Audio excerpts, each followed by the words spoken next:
Welcome to the Pain-Free Athlete Podcast. I'm your host, Dana Jones. I am a certified personal trainer, and I'm here to help you achieve your fitness goals without pain. In each episode, I'll share tips and strategies that will help you stay safe and pain-free while you're working out. I'll also interview experts in the field of fitness and pain management. So if you're ready to learn how to stay active and pain-free, then subscribe to the Pain-Free Athlete Podcast today. Hi, everyone, and welcome to the Pain-Free Athlete Roundtable. This is Roundtable number 2, and today we are talking about the science behind effective recovery. I'm honored to be joined by 3 remarkable guests who bring their unique expertise and fresh insights on how athletes and anyone seeking a pain-free life can optimize recovery for lasting results. Whether you're joining us as a first-time listener/watcher or tuning in since our last conversation, you're in for an evidence-based, engaging discussion that bridges research with real-world solutions. Recovery is much more than just rest, and I'm hoping today we'll explore the latest science, uncover some myths, share practical advice to help you heal smarter, train harder, and break through any barriers that you have to your performance. So settle in and let's invite our guests to briefly introduce themselves before we journey together into the world of recovery science. Welcome, everyone. Thank you. Hi, Dana. Thanks, Dana. So tell me, I'm going to pick someone to start, and then the rest of you are going to have to fight for it. But please introduce yourself, give your name, and then one word that describes how you feel about recovery. Go ahead, Raleigh. I'm Raleigh Duncan. I'm a chiropractor and founder of SaunaWorks. About 30 years ago, we manufacture infrared saunas. And one word about recovery, please let it happen. I know that's 3 words. That works. All right, who's next? I can go. My name's Cydni Cole. I am a college basketball coach and also a mental performance coach. And if I had to choose one word for recovery, it would be it's needed. You got to do it. I can't just choose one word. You have to do it. Matthew Cifelli, physical therapist, strength coach, founder of Attain Physical Therapy, second rehab business headquartered in New Jersey. One word, critical. Nice. Fantastic. I love that. All right. So what is your post-workout recovery ritual? So we'll go backwards. We'll start off with Matt. What do you do for your recovery? So I'll start off by saying I'm 39 years old. The 39-year-old Matt is very different than the 18, 19, 20, 21-year-old Division I college athlete Matt. I love how we nod. We're all nodding. So it's, and I was going through your questions over the past week and earlier this morning, thinking about my responses, and it's changed for me.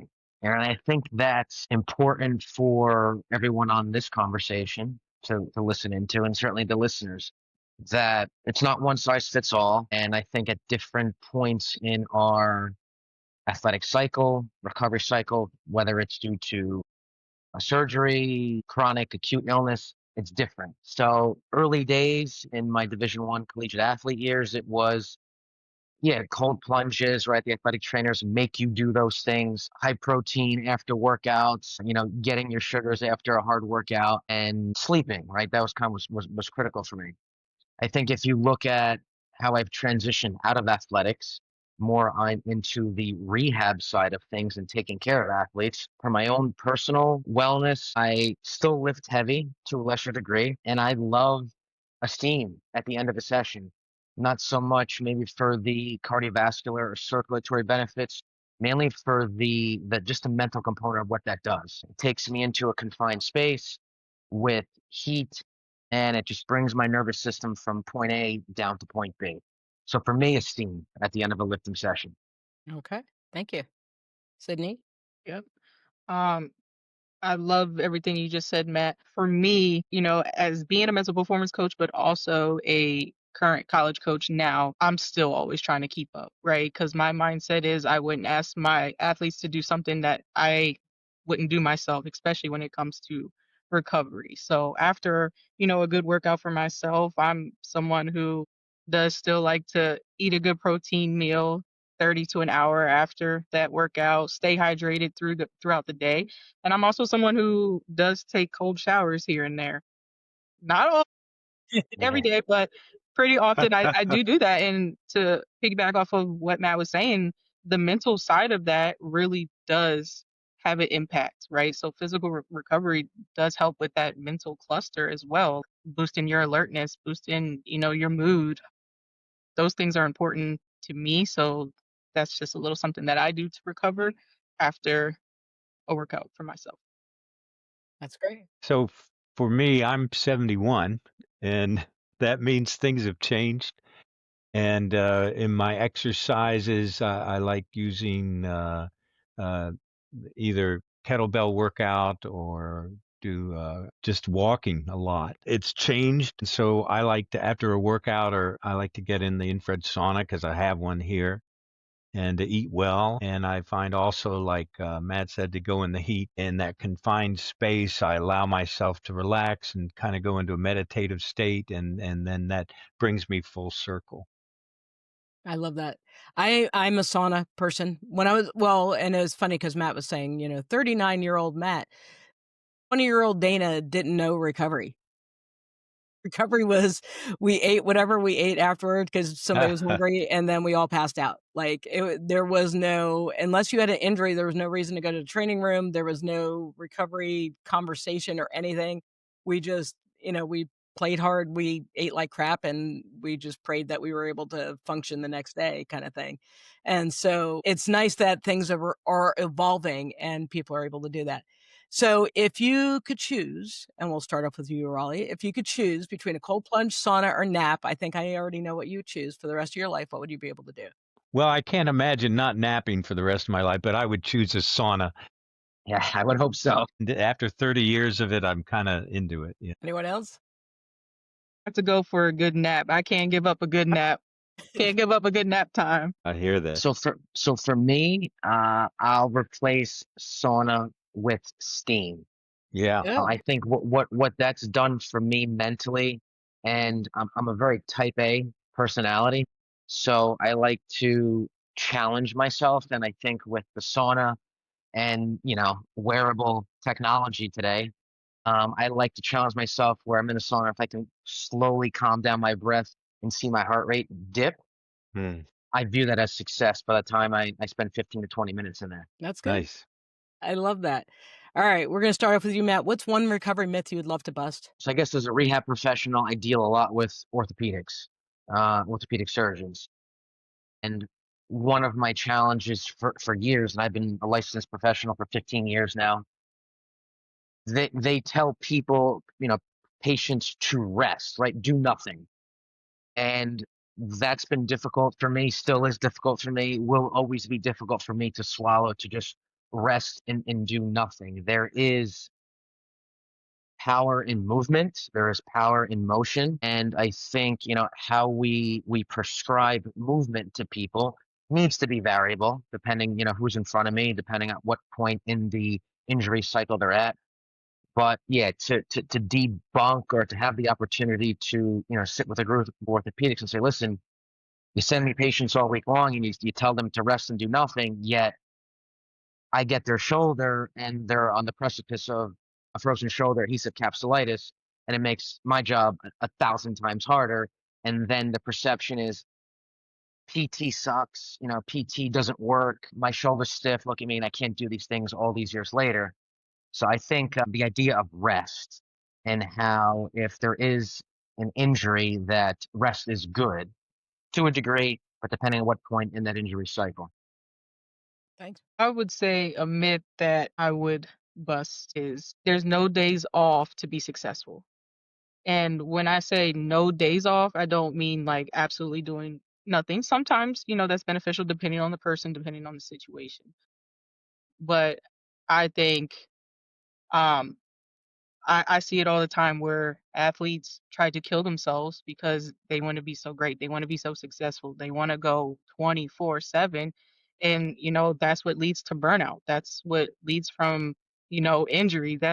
It leads to a lot of devastation. And what you don't realize, I mean, I didn't realize when I was an 18-year-old kid either, is, sometimes nutrition, hydration, stretching, foam rolling, all of those are also recovery options. It doesn't mean you have to sit there on the couch and do nothing and eat potato chips all day, right? It just means like we can have active recovery. We can do light walking, cycling, a swimming workout that's, good for the body. So I think that would be a myth that I would bust is you have to go completely intense every single day in order to reach your goals and be successful.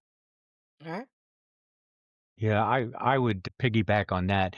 Kind of the no pain, no gain thing where people are just going all out and they're hurting themselves and they don't honor their body.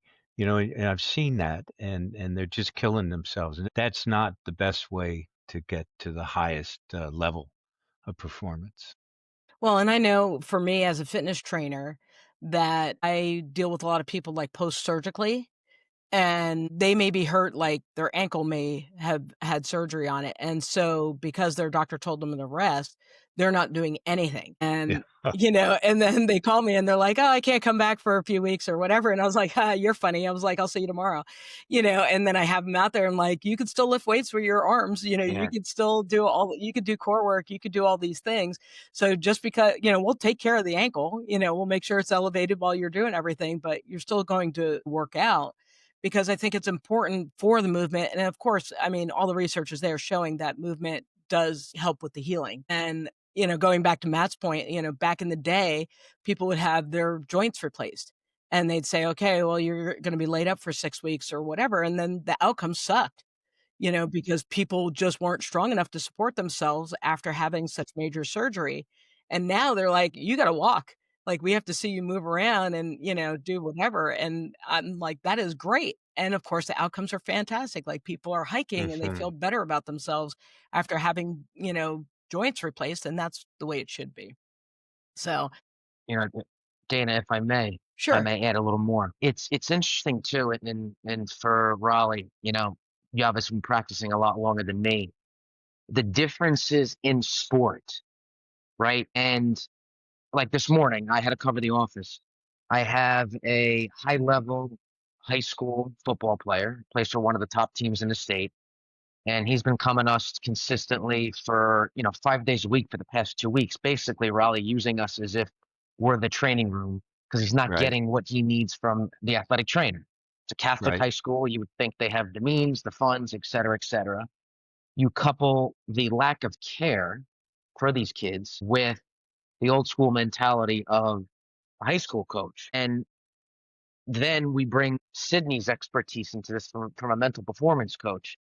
This kid hasn't gotten much love yet. It's his senior year, hasn't gotten Hmm. much love from a recruiting standpoint. He really needs to show up in his first 3 games to get some love and hopefully be awarded a scholarship. That's what they're all looking for, right? Mhm. So the mental factors, the old school coaching mentality, the lack of care on the local level on campus, I think affects these kids in more ways than one. As opposed, you take I see differences in soccer. I see certainly differences in gymnastics. Baseball, again, more kind of old school mentality. We're still trying to work through like a shift in mindset with those coaches over the years. But I very, very sports specific. I think there's different challenges with this idea of recovery. Yeah. Been evolving. Yeah, that's for As sure.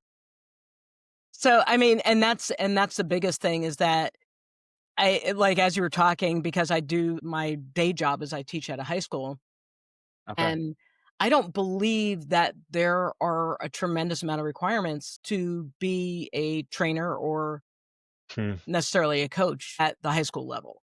There's certifications, right? You have to make sure your concussion protocol passed and you have first aid training and those kinds of things. But I don't know if people really understand anything about recovery. And if you're somebody who's slightly marginalized, you're not going to be able to afford a private, session at a physical therapist or whatever, that kind of thing. And so they're not getting the information from anywhere. Hopefully they're getting it from, like everybody else, right? The internet, they're trying to figure out stuff. But I imagine that it's quite challenging for athletes. And, Cydni could tell you about like probably the difference in college level, right? Of like what we're looking at in terms of recovery, because hopefully you don't abandon your athletes right after they are injured or having some, physical issues. You could talk more about that.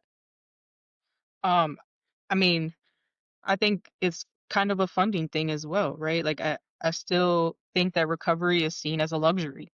If you look Mm. at like the power fours, right? They're building multi-million dollar facilities that have these experts, that have these technologies, that have, what they need to recover at the highest level. But when you look at, mid-major D1s, D2s, D3s, those are it's not the same type of recovery, right? It's starting to evolve a little bit better, but even at those levels you see, kids go to physical therapists, because maybe that's the best form that they're getting right now. But that's coming out of their own pocket. So I still think, it's evolving. I still think it's a little bit of a luxury and Yeah. So, Cydni, what drew you to mental performance and working with athletes that way? I played Division 1 basketball. I played overseas, and I know firsthand the mental struggles from being an athlete, being in the shoes, and knowing that the support that I needed, that I've seen athletes around me need, wasn't available. And I knew right away, I want to be that person that has walked in your shoes, knows what it's like, and can help. So that's what drew me to mental performance. And, I still work in athletics. I work with athletes every single day, and it's become a passion. That's fantastic. Raleigh, what drew you to infrared?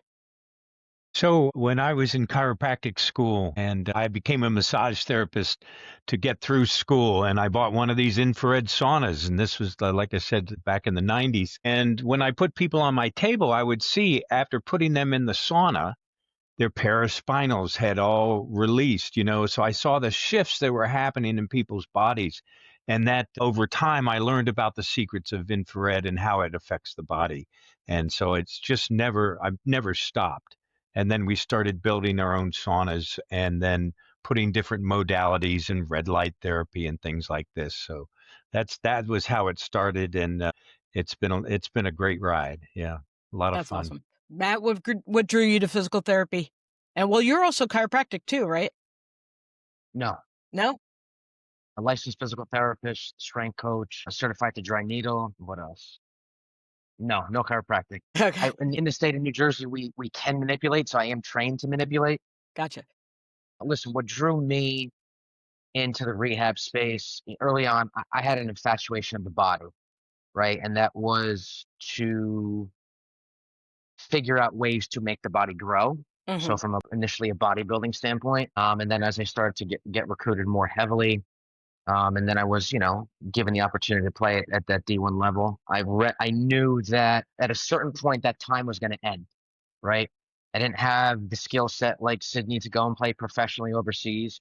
So I came to reality with that, and I said, all right, at some point my cleats are going to hang up, but how do I still remain connected to what I was passionate about? Mhm. And if I couldn't continue to perform, great, then let's work on trying to fix the people that still have the skill set to perform. As a young trainer, right, in the space, when I was finishing up PT school, I kept hearing the same things, right? Physical therapy didn't work for me. The exercises were dumb. I spent all this money in co-pays and like, look, I still can't move my shoulder. I'm like, I have to change this rhetoric, right? And I think a common theme the three of us have spoke about so far, the four of us spoken about so far is access to stuff, right? And sometimes there's financial constraints behind that. But I said as a D1 athlete, I had access to all these different things, massage therapists, Mhm. guys like Raleigh, mental coaches like Cydni. And I said, this should be accessible for the everyday person. There shouldn't be a limiting factor. And if they have insurance, they should be able to use it to some degree. So when I got back home, I said, you know what, if I'm not going to do it for someone else, let's do it for myself. And we started to put together a business plan and a business model.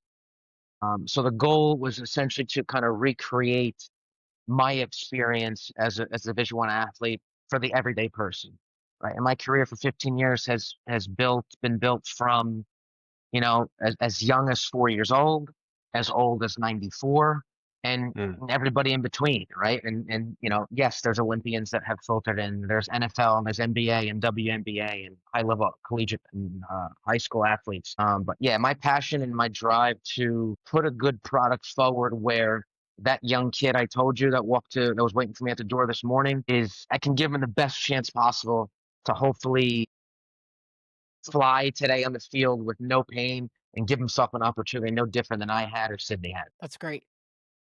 That's great. All right. So we'll get into your stuff. So we'll start with you, Matt. Can you share a moment where a recovery practice truly changed your performance, your health, or your mindset? I think I'll take it in chunks. What As a sport did you play, by the way? soccer Okay, athlete. gotcha. But again, growing up, like it's funny too. I talk about like as I got older, I used to love the cold. Raleigh, loved the cold. I was a competitive snowboarder. I was a snowboarder on the USA Snowboard Series. It is 73 degrees here in New Jersey right now. It was 55 when I left this morning. And as I've aged, I hate it. I don't like it anymore, which is why I think I enjoy the steam room so much. So I vividly remember in my collegiate years what Cydni says, like you go, go, go, go, go, and you don't care, right? You go to bed late, you wake up early to get to the gym for practice, and it's just rinse and repeat over and over. I once I hung my cleats up and I was like, all right, now it's time for my own business, and my hours and allocation of hours are going to be different. There's going to be sleepless nights, there's going to be early mornings. I didn't realize how much sleep matters, Hmm. right? And how much sleep mattered with my mental acuity. And my staff over the years, has grown from just me to right now with Attain, I have about 100 employees. And so my mental acuity to be able to problem solve, not only for the patient in front of me, but to help lead younger staff members, help problem solve, deal with HR issues, deal with legal issues, and how much sleep affected my ability to recover with my own workouts and then being able to produce from a business standpoint. So for me, sleep, undervalued that tremendously in my, late teenage, in my 20s. And as I got into my 30s after hanging my cleats up, realizing, you know what? Yeah, like I need to get to bed earlier. I'm an early riser. But if I get to bed after, 10 o'clock, I'm usually up at 4 a.m. every day. But if I go to bed at 9, what a difference what I'm able to produce. All right, who's up? I can go. For me, I obviously have a lot of physical recoveries that I could go through, but I would say, being more on the mental side, one of the biggest mental recovery tools that I have learned is the inner coach talk.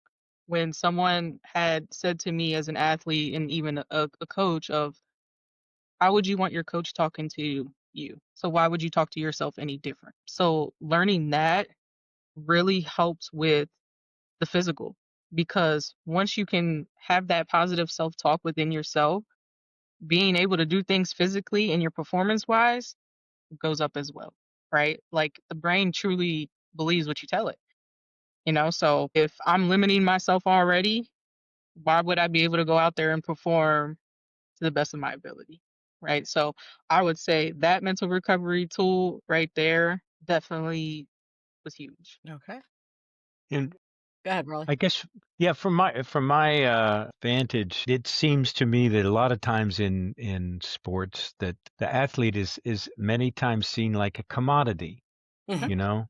And so then the recovery is something to get over rather than seeing the athlete as a human being and giving them the space that they need and really valuing recovery, because without that, you're not going to have anything really. You're just going to have a person that's injured. But that also makes me think too, like, and maybe it's I have a different financial view, but if I am a school and I have these athletes, I want them to have everything they need to be able to perform at the highest level. And that if I don't care about you or I'm, causing you to skip your recovery or not taking care of you in any way, shape, or form, then you're not going to be at your best. And we've seen it in all levels, right? Those NFL players that are flying over to Europe to go play for our entertainment factor, a lot of those guys are getting hurt because they're losing so much sleep. I mean, talk about changing Yeah. time zones. Yep. Yep. Holy moly, like if you're flying from Crazy. California to Europe, that's 9, 10 hours on a flight. And I don't care if it's a charter flight or whatever. Still the pressure of being in a plane, the decompression, the dehydration, all the things that kind of go along with it. you are really risking a lot of these people with injury. And I get there is that, the show factor, like, cool, we're in Germany, we're trying to spread, the word to NFL there. But on the other end of it, that's really stressful on your body. And when you're looking at games and now they're extending seasons, I mean, Mhm. Matt's got a lot of money to be made from when they start extending. I mean, because when I was a kid, the seasons were short, right? They were just whatever you played during that time. So winter was for basketball, right? Spring was for, baseball, Now it's softball. all the time. Now it's all the time. And so I imagine there's no downtime for him at all. Yeah. So there's so much big money Yes. involved in that. That's the deal. Yeah. And again, That's the like thing. The Cydni stakes said, are if high. it falls off, right? Stakes are high. Yeah. Stakes are Stakes high. are high. It's funny. I don't watch much TV. I got rid of cable, so everybody has subscriptions today. I just started watching the Netflix documentary on the SEC, Mhm. Mm. and if you're not Mm. into football, that's fine. But it's fascinating to me how much money is involved and how much donors pump into these schools down south for football, and how much pressure is on these young kids, 18, 17, 18, 19-year-old kids. One of the first episodes, Brian Kelly, he's the head coach for LSU.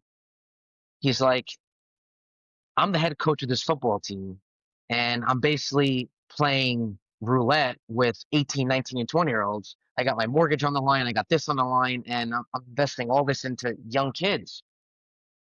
But there's so much on the line today, and yes, like a lot of times in my career, I've gotten a phone call and so from whatever team's like, listen, I got to come see you. I was like, all right. My first question is, how much time do I have? How much time do I have with you? It's like, well, I'll be in for maybe a week or two, and then I'm out. So you don't have much time to work with these guys because they're on to the next thing, or they got to get back. And what I found crazy to me is all the money that's invested in these teams and in these facilities. They don't want to be under the roof of the Giants or the Rams or the Eagles because they don't want eyes on them. Mm. So they seek guys like Raleigh, they seek guys like me, where it's on separate turf somewhere else, and everything's kind of hush hush because it's a next man up mentality nowadays. Yeah. Right. That's a culture. Yeah. Well, and I mean, when we're getting into high level athletics, right, we're talking about spying, so if I know that your top guy is going, or he's spending extra time in the training room or whatever, then people are going to start whispering, and then that creates a lot of Hmm. issues, and then we can go down the deep dark hole of sports betting and harassing athletes and all that kind of stuff that kind of happens with that. I wanted to ask Cydni, like, why do you think recovery is undervalued still? And what is the cost of skipping it? Like, if I I don't mean, care. Dana, I love this question because within the sport community, it is about grind. It is about going 24/7. If you're resting and recovering, you're not doing your job, you're not in it. You know, for example, there's coaches who give optional training days. And guess what? Most of the time, those aren't optional because if you're not there, it shows you're not involved, you're not in it, right? So we're still in this culture of mental toughness, like we were talking about earlier, Dana, of, you have to be able to go, go, go. So I think we're just not there in the sporting culture yet. I do think it's getting a little better. You got some coaches that are starting to understand the value, more than others, but we're still in you have to be going to be a high performer. It's crazy. All right, Raleigh, what do you think? On this, I'm not. Yeah, I just think it goes back to seeing the athlete as a commodity. I think that's the key of it. Matt? Why do you think the recovery is still undervalued in the athletic culture? I think it's undervalued because it's tough to measure, right? And we have, I showed my watch before, right? You have the Apple Watches, you have the Whoops, like you can measure sleep a little bit better now, right, with basic wearables. But for the high school athlete, the collegiate athlete that may not have the finances, it's tough to measure, right? If I go into an infrared, I come out and it's kind of anecdotal, right? I feel better, but the difference between going into one of Raleigh's saunas and coming out feeling good compared to going into the gym, putting 225. A month ago, I lifted it 5 times. Great. Now I've done it 10 times, right? And everybody's hoorah rah around that.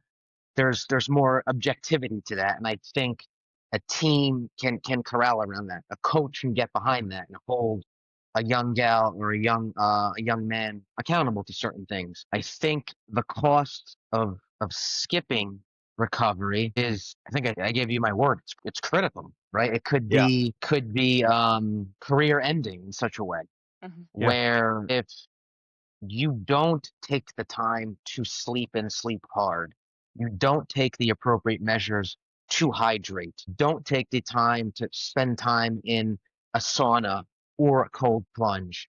How's the saying go? The best ability is availability, right? And if you're not available for coach to call on you, then coach is moving on to the next person who can get the job done. Mhm. And I really, really hammer that into the young kids that come in and out of the office on a daily basis because I said, listen, like you don't need more right now. If your coach can't understand that, you need to figure out how to serve your coach's interest, but also serve your own interest. That's a tough line for any athlete to navigate. Yeah. I also think it goes back, Dana, to the question we were asking of, well, who's teaching people these, right? Like we only think recovery is, well, let me deal with my injury real quick. That's me recovering. Mhm. Let me go see a trainer for a week and a half, 2 weeks, and okay, I'm fine. We don't think about all the outside factors besides, a cold tub, a hot tub, healing an injury besides that, we don't take into consideration of hydration and electrolytes. We don't take in consideration of how do we fuel our body before and after. Those are all things that, unless we have people around these groups that understand that and know that, how are those performers going to truly understand it? And these are whole people in there, you know. Hmm. These are not machines. So the whole emotional, psychological, like you're doing, Cindy, and there's a lot to it. I think Hmm. that goes into our next question. Well, and for me, one of the things I know is, relationships are huge. And if you are and you don't even as a head coach, you don't have to have the best personality. Damn it, hire people that do so that you have that relationship because I feel as an athlete, especially like I'll work with you or I'll work harder or I'll really hear what you have to say if I know that you care. And if I do see myself as a commodity, then I'm gonna mail in everything. I Yeah, may mail in my performance or that's whatever, it. but then right, but then there's also the other part of it is like, well, can I mail in my performance because my family can't afford to pay for me to go to school? So I can't be a jerk about this. I need to actually perform so I keep my scholarship and, whatever the situation may be. I think it's It's intense. probably difficult. Yeah, it's a mess. It's truly a mess, and for me personally, I feel like in terms of recovery that it should be a part of the whole process, right? And, there's a warm up, right, that we do and it should be dynamic, right? So whatever it is, if it's running on the treadmill, running laps around the gym, whatever your thing is, riding the bike, all that stuff. And then you do whatever skill you need to do, whether it's lifting, pitching, whatever that kind of thing is, you practice that specific skill, then you go as a team and you do your thing. And then afterward, it should be like, what do maybe it should be a choice, right? Or like, what are the things you're going to do? Okay. We can't fit everybody into cold plunges. So some of you are going to do that. Some of you are going to whatever. Some of you are going to sit in the sauna and I'm going to play, binaural beats so that you guys can chill and decompress, from your practice. So that way you're not going to bed at night, like, cause we were talking about sleep. Sleep is great, but we're not talking about quality sleep. And, what is quality sleep? And I know I've talked about this before, but like when I'm looking at cyclists, like for the Tour de France or anybody on the GC end of things, right? Like they're bringing their mattresses with them. They're, they're wearing special glasses at night so they're not affected by blue light. Right. so that they can go to sleep. They're studying every individual cyclist and saying like, okay, you need a little bit more potassium than he needs. And so you're Hmm. getting your own specific, recovery drink. You're not even off the bike yet. And you're Yeah. getting that stuff. And I mean, granted, I don't think, college athletes should be taken at that level, but I think there should be conversations about what does quality sleep look like? And how does that affect your performance? Because we always Totally. know the day before you're going to perform, your sleep is going to be shit, right? Because you're nervous. So it's 2 days, right? So if I'm racing on a Saturday, then Thursday night is the night that I need my optimal sleep. That I need to make sure, I'm in a dark, cool room. All the stuff, I'm wearing my little eye mask. I'm doing all the things, right, to make sure I'm good. So again, it's just I think it's knowledge that people don't have that is probably the most critical thing.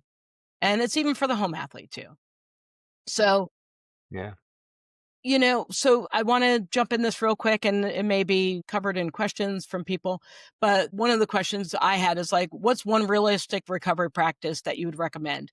And this is for, because 'cause we've been kinda leaning on college athletes or high school athletes, but, like, even for people like me who are just doing stuff every day, what's a tip or an app? I know, Matt, you've been pointing to your watch because I pay attention to my watch a lot. If those of you have a Garmin, Garmin talks a lot of trash to you about whether or not you should recover, how long, and whether or not you're actually mobile. But I'll start off with Matt. Like, what is something that you would recommend for just anybody who's moving their body? Anybody, I will not take credit for this. I will give this to Michael, who is a licensed acupuncturist that worked for me for a period of years. There is so much stimulus going on all day in all of our lives. Mhm. So, credit to Mike. One thing that I've adopted from him is to calm the nervous system down at night before you go to sleep. You lie on your back, and you breathe, right? So you inhale through your nose, out through your mouth. When you inhale, your tummy should rise, and you count your breaths, right? So you bring awareness to only your breath, and you kind of start to push the different stimulus out of your head to calm the mind. Yeah, in the beginning, it took me to like, I'm counting to like 80, 90, 100, 120, and then like slowly my mind starts to shift and pivot and kind of wind itself down. So for me, that one recovery practice of just counting breaths at night to calm, all the input that's going in here all day long is something that I've adopted, and I give patients that come in a very hyper irritable state. Hmm. Love it. That's Raleigh? huge. That's huge. Yeah. Basic, Yeah. simple, so and it works. Cydni, you want to go? You can go ahead. Go ahead, Riley. Okay. So, one practice that I do all the time, every morning, first thing I get up and I sit and I meditate. Mm. And by doing that, it starts my day with the right focus and calms me internally. And if during the day I get tweaked out, I'll sit and I just call it sitting, with my eyes closed and bring myself back into myself and then come out with a different perspective. And that's done me well. Yep. One tool that I mean, it's very similar to Riley and Matthew, but one thing that I give my athletes that is something simple that they can do is journaling, right? And it doesn't Yeah. have to be a lot. You can write it. I mean, kids nowadays, it's on your phone, right? You can use your notes app and just type it in. But when you wake up in the morning or before you go to bed, it's just one thing that you genuinely want to focus on for that day, and I have them choose a word or a phrase that's what they're going with. So when things aren't well, when things don't go their way, when they just failed a test, when they're getting stressed out, they remember that phrase and that word, and that's what they live by for the day. That I sounds like good. that.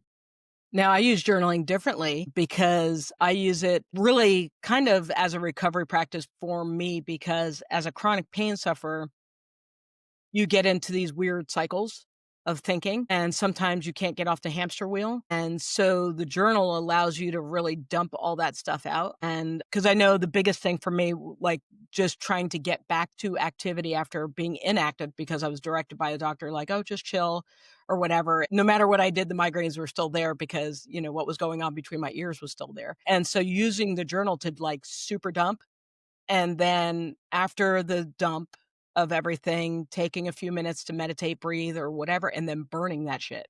Like, getting rid of like, delete it from the trash, delete it from the backup, like, all that kinda stuff, because that is noise that nobody needs to hear. And, somebody likened it to, like, blowing a tissue and, like, keeping it, like, holding on to, that kind of stuff. It's like, no, you throw it out because you don't want any of that noise anymore.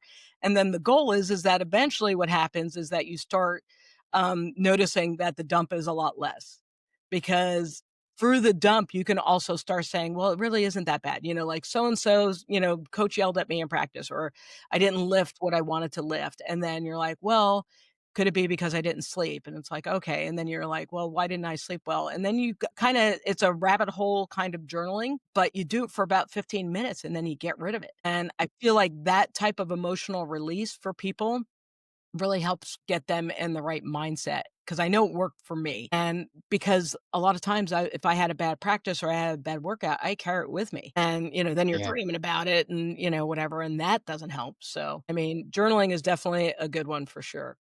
And Dana, I tell my athletes all the time, like, this isn't something you can do for 2 days and expect it to be the magic pill, right? Like, you can't lift weights for 3 days and think you're gonna, hit your highest PR. Like, it Right. just doesn't work like that. Like, how you do things physically is how you have to do it mentally as well. It has to be progression, right? And it's not the magic pill. It's just a way that we give tools so that you're better equipped to handle these situations. Yeah. Right, it's Well, and I all know back in the day, I used to lie in my journal. Like, it's really like, Okay. well, because I thought it was bad. Like, I thought it was bad to feel bad.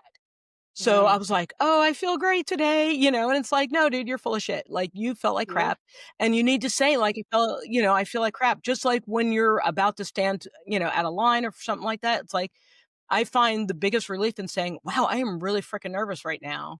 yep, And then all I need is somebody else going, "Oh, yeah, me too." And then I'm all right? So it's because a lot of times, with everything, we always feel like we're alone, right? I'm the only person who Mm. has frozen shoulder. I'm the only person who's ever had a hamstring, injury or something like that. So, being able to say something out loud, whether it's on paper or whether it's, Mhm. whatever, is, I think, a way of kind of freeing yourself of the burden of having to be perfect or having to show that nothing bothers you, because that's not effective at all. yep. Mm. So I have some questions of that. So what, and anybody can jump in and ask these questions. All right. What factors affect the speed and quality of an athlete's recovery? Would say mindset. Mm, Okay. Tell us more. Just if the person coming in is, you know, available emotionally to do what they need to do to recover, and they're going to do the things that are necessary. They're going to be able to be compliant and also have a good attitude, and that can be a determining factor of the speed of their recovery. I love that. would say one of the most crucial is sleep. Athletes that train with that intensity, I mean, getting 7, 8 hours of sleep, not having blue light an hour to 2 hours before, you lay down. And it's difficult at that as an athlete, right? You travel, you play late games, you have early mornings, you have class or school, right? It's difficult, but prioritizing that is very, very huge. Dana, for me, one thing is previous injury history. Hmm.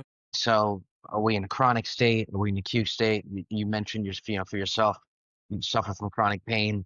So those things are factors, right, in the healing cycle. So previous history, willingness and want to get better. Because a lot of times in the injury cycle, they're just not ready to get better at that point in the cycle. For me, if we're talking about soft tissue injury, right, the quality of the tissue, the hydration of that tissue, what does the kind of blood flow, steady state of that tissue look like at that point in the recovery cycle? Okay. All right. Question number 2. How do you balance the need to rest with the desire to return to sport or training? Hmm. That is a good question. You say it one more time, Danny? How do you balance the need to rest with the desire to return to sport or training? It gets into re-injuries. You got it's almost like alcoholic says, I can see through that shot glass. You got to see through where you're going to be. If you don't get rested up, you're going to get injured again, and then you'll not get to your goal. So it's sort of transmuting that. But how do you balance that though?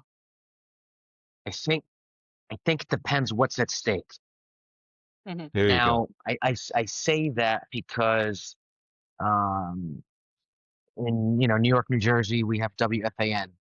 They had a former, I think they were cycling in and cycling out a bunch of former NFL guys, and they were talking about the influx of the checks, right, and the sizable amounts of those checks, and then when that ends, and life after that, when you're not Mm. carrying the logo of the NFL on your back anymore. Mm-hmm. They're no different than us. So I think when I say it depends what's at stake, because a lot of these guys were talking about, I'm 10 years in the league. I'm used to this lifestyle. I'm used to these checks. I now have 4 kids, some of these 5 kids, 2 different wives. I have different financial responsibilities where I would have retired at 10 years. Now I'm forcing my body and my chassis to push out another 3 or 4 years out of this because of the checks. So I think it depends what's at stake, right? For the young man that I brought up in my part of the conversation this morning when he came to the office, what's at stake for him? Like if he could, I would have sat him completely. He does not need to be playing right now. But what's at stake is he needs to play. Okay, great. We're gonna patch the situation up right now. You're fighting for your life for a college scholarship because that's where the next chapter of your life you want to have happen. But I think what's at stake is for me my answer. Good one. Yeah, I agree with that. I also think it depends on the situation. Like if it's an athlete that's injured and they're trying to return maybe sooner than needed or something of that effect, one of the biggest things for that would be goal setting. Like what are the different goals that you can accomplish within that process so that you feel accomplished, you're reaching your goal in that timeline of returning, but also staying motivated. Mm-hmm. Yeah, I think it's a hard thing because there is a lot of pressure. And in terms of just the everyday athlete, it is about consistency. And a lot of us feel, especially if you're a former athlete, former college athlete, sometimes we feel that rest is viewed as laziness. And so then you're like, well, I didn't work out today. And I remember I was looking back at my training during COVID. And I think, I closed my rings every day for like 387 days or something like that. Like I was a crazy person working out because because I thought like, yeah, we're out, we're not doing anything. So I can't be viewed as not doing anything. I need to get out and do stuff. And that was insanity.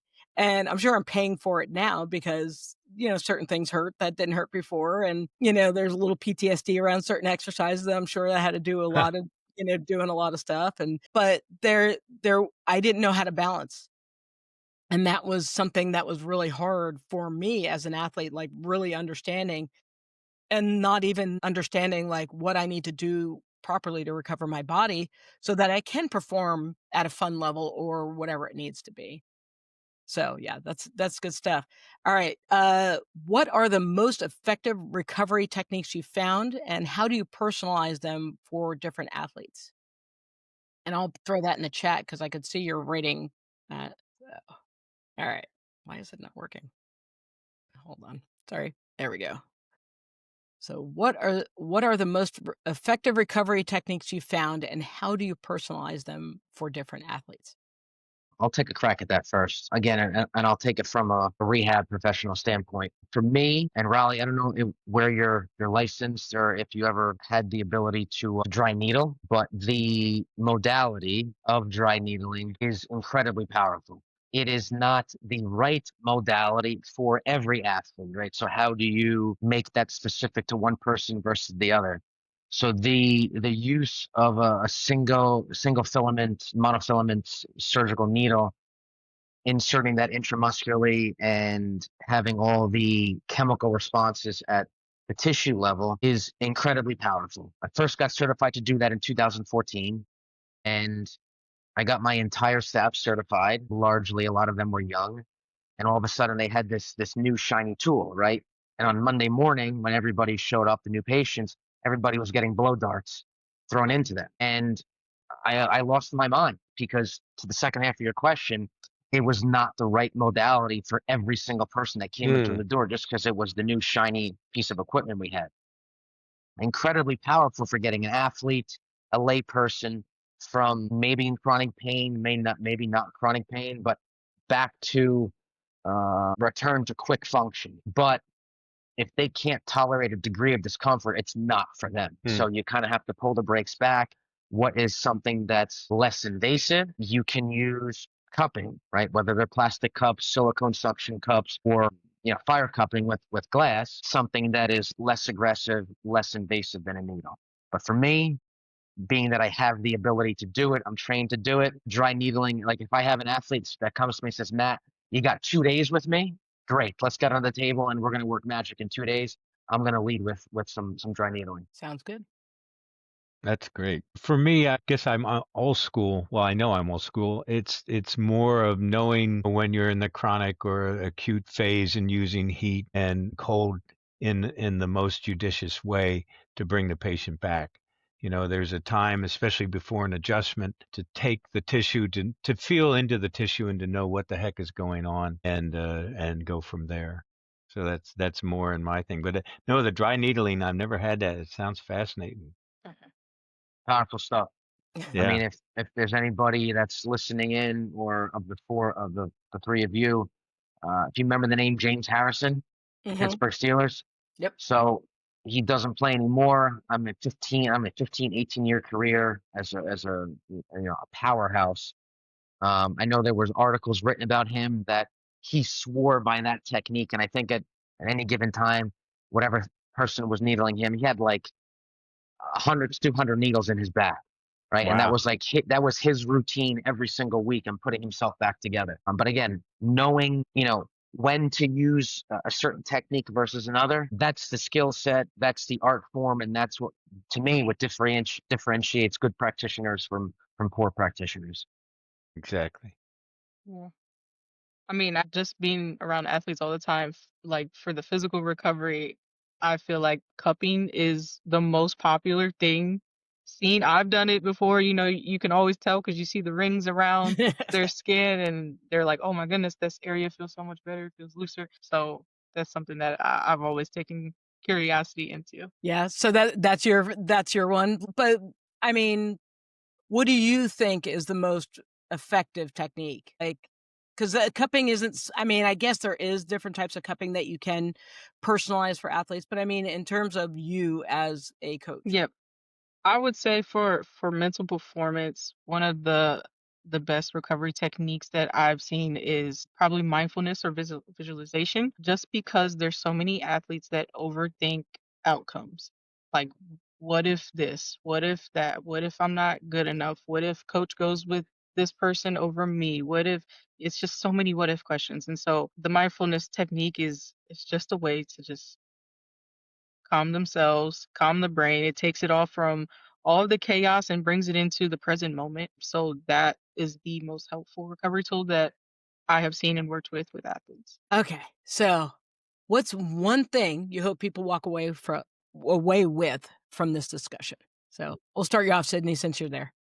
Yeah, I would say one thing that I hope people have gained from this talk with Matthew, with Riley, with you is that recovery isn't just a break from the grind, is necessary for success. Okay. I can go. For me, the biggest takeaway I hope someone would get would to be really get in touch and be in touch with yourself and honor yourself and come from that space in order to make any kind of recovery and any decision about your body going forward. And a lot of times there's so many other factors going on, but that's Mhm. ultimately where I hope we can all come from. For me, it's, I think, take away that it's not a one size fits all. What works for me early in the morning and at night is going to be different for the next person. And I think also, speaking for myself, be smart and don't be afraid to align yourself with people with different skill sets. Meaning, I think there's an incredible value in mobility work and flexibility work and yoga. I'm not a yoga expert, right? There's apps out there. There's, I'm in northern New Jersey, so there's tons of professionals that I have access to. Leverage them, pick their brains. You talk about mindfulness and mindfulness coaches. If you have the resources, don't be afraid to leverage them and figure out how to splinter in different things into your daily life and recognize that that may work for a period of time. And it's okay that may shift or have to kind of fine tune different things over a period of time. Okay.